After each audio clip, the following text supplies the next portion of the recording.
Good evening there, everybody. What is happening? Hopefully, you all are having a wonderful day today.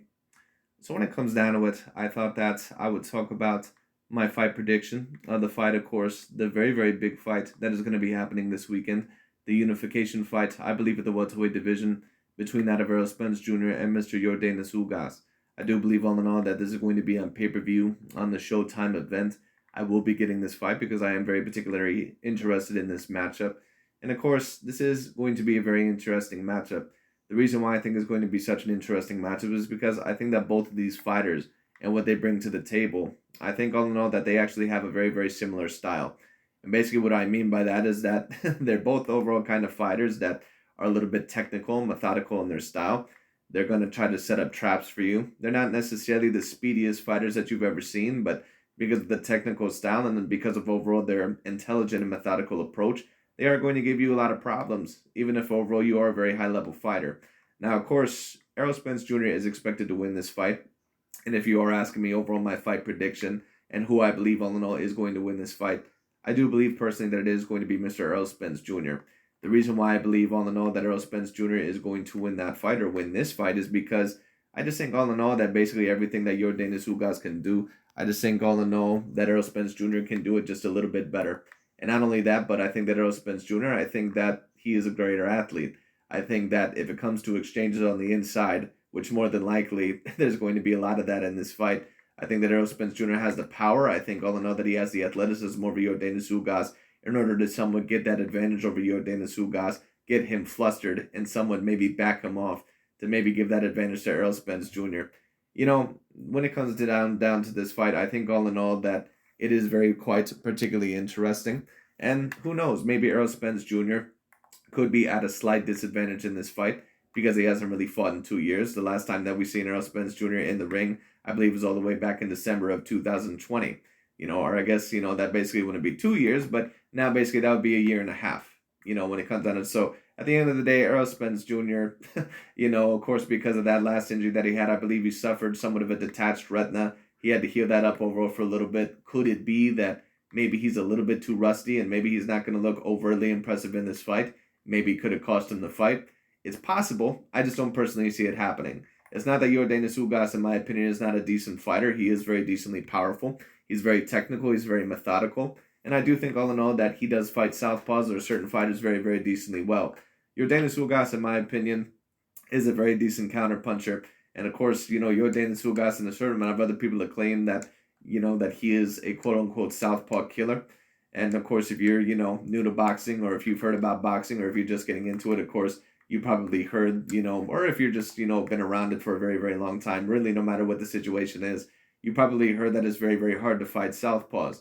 And it can be very, very hard to fight southpaws, but the best of fighters out there know how to adjust even against that of a southpaw. And, overall, just how a southpaw can be dangerous to a very, a right hand or an orthodox fighter. And an orthodox or right hand fighter can be very dangerous to a southpaw fighter if they somewhat know what they're doing. And, Yordenis Ugas, of course, is an orthodox fighter. He fights in the right hand stance. What, in my opinion, is Yordenis Ugas overall going to have to do in order to beat Errol Spence Jr.? I think a great start would maybe be gaining control overall of position in the ring, putting your lead foot overall outside of his lead foot so you somewhat have the punching control and the distance control. I think all in all that getting a jab overall over his guard, basically going to Errol Spence Jr.'s right, which means that you're going to circle to your own left.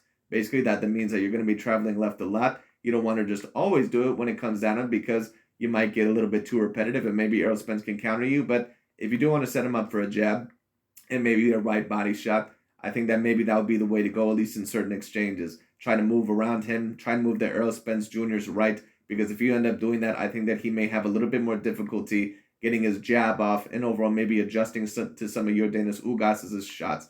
That's kind of what you have to do against the southpaw, and that's what southpaws kind of do overall, to get their edge over orthodox fighters. If you take a look at Arsani Lara, Guillermo Rigondeaux, Cuban fighters who were southpaw and basically overall try to get their advantages over certain fighters, especially orthodox fighters, they would put their lead foot outside of the other lead foot of the opponent when it came down, and then basically they would try to get their jab and they would move over to the orthodox fighters' left side. They would move around their left side. Well, for southpaws, or if you're fighting a southpaw and if you're an orthodox fighter, it's kind of the opposite. It's similar, but it's the opposite because you got to move to their right, basically where you're not running into their left hand.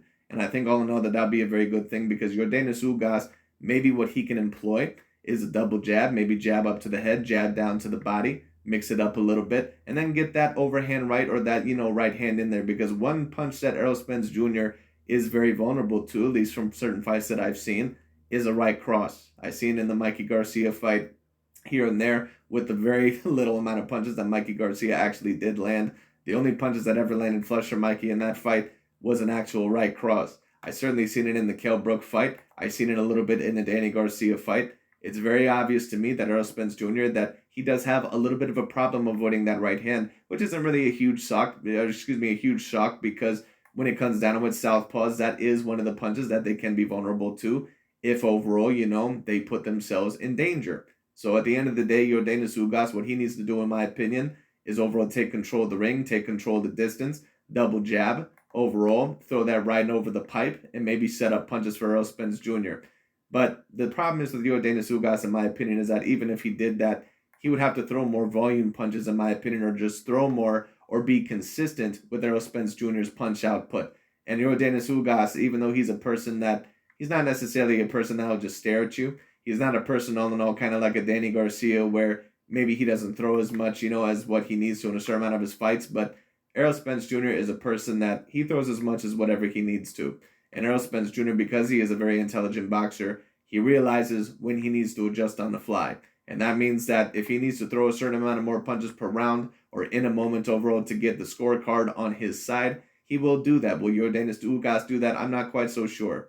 Because in certain moments when I see Yordenis Ugas box with certain people, I do think that a big problem with him sometimes at least can be that maybe he could have a little bit more volume overall with his punches. Basically meaning what? That he needs to throw enough punches in this fight to win this fight.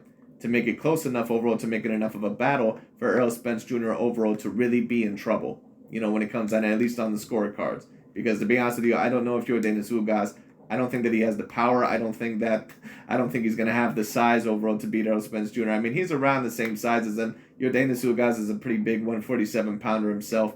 But at the end of the day, I just think that Errol Spence Jr., his power is just on a whole nother level. Yordenis Ugas does have power. He is a person that can hurt you. I've seen him hurt Manny Pacquiao a little bit. I also seen him back up and hurt Sean Porter a little bit. But Errol Spence Jr. is a person to where I don't think I've really actually ever seen him naturally hurt at least 100% in a fight that I have personally ever seen him in. Maybe in the Sean Porter fight a little bit. Maybe there was a couple times where he was backed up there. So I don't know. We'll see overall what happens. But Yordenis Ugas is overall, if he has a chance in this fight, he is going to have to grasp control in this fight. And another thing about Yordenis Ugas that he would have to do, but in my opinion, more than likely he's not going to be able to do because I don't think he has this ability, is to have very quick feet. And I think all in all that there's only one fighter in the welterweight division that is going to be able to beat Errol Spence Jr. with that ability, and that is Terrence Bud Crawford. I think the way to beat Errol Spence Jr., I think that you almost basically have to be a Sugar Ray Leonard type of style. Basically meaning what? That not only do you have to be a very, very exceptional athlete, but you have to be a person all in all that has very quick hands, has very quick feet, can fight in a multitude of ways, is a person all in all that has a high, deal of confidence. And the only fighter that I see that even comes close to that style that could beat Errol Spence Jr. in that matter is Terrence Bud Crawford. Yordenis Ugas, what he really reminds me of Errol Spence Jr. at about 50 or 75%. That's what he really reminds me of, just an orthodox version of him.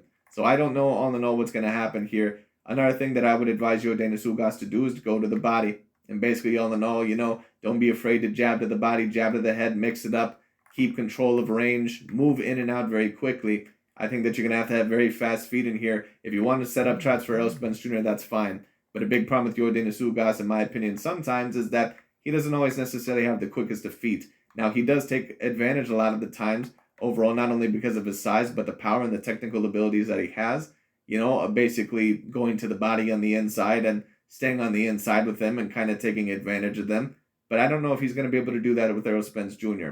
Because like I said, Errol Spence Jr. is pretty much just as technical, if not even more technical than what he is, and he's more powerful. So Yordenis Ugas, at the end of the day, there's going to be certain times where he's going to have to show Errol Spence Jr.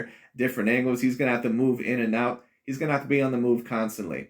And it's not that Yordenis Ugas is a bad mover. I just don't think that he's a person like a Terrence Crawford who can move in and out of the zone as quickly overall as what he can. I just don't think that he can do it. But we'll see all in all what happens. Anyways, it's going to be very interesting to see what happens in this fight. but I do predict Errol Spence Jr. to win this by unanimous decision. I give Yordenis Ugas. He is a very, very decent fighter. I understand why a lot of people say that if this were to be an upset, they would not be shell-shocked.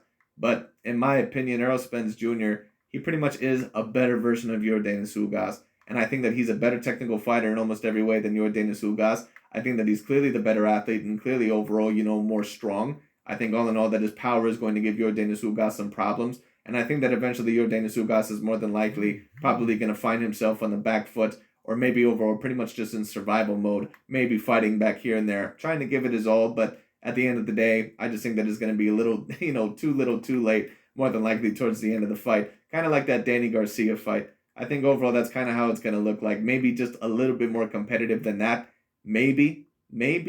But at the end of the day, I think it's going to look very similar to that, where Yordenis Ugas, he does land his shots. He does land certain things here and there. We're going to see Errol Spence and Yordenis Ugas, in my opinion, take flush shots here and there, because both of them, I think, have something over the other that, because they have such a similar style, in my opinion, that it's just going to make it interesting. But I can't see Yordenis Ugas, in my opinion, winning any more than 4 rounds in this fight. I just don't see it. So we'll see what happens. But anyways, that's pretty much my prediction for this fight. It will be very, very entertaining and very interesting to see what Errol Spence Jr. can do in this fight. But I have Errol Spence Jr. winning at least 8 rounds to 4, if not 9 rounds to 3. Wouldn't even surprise me if it was 10 rounds to 2. So we'll see all in all what happens. But anyways, that's really about it for today. Thanks so much for watching, and I'll talk to you all later. And we'll see what happens with this fight. And then, of course, the week after that, I do believe all in all that we have Tyson Fury versus Dillian White. So it's going to be very particularly interesting to see how these fights turn out. But anyways, that's really about it for today. Thank you so much for watching. I'll talk to you all later.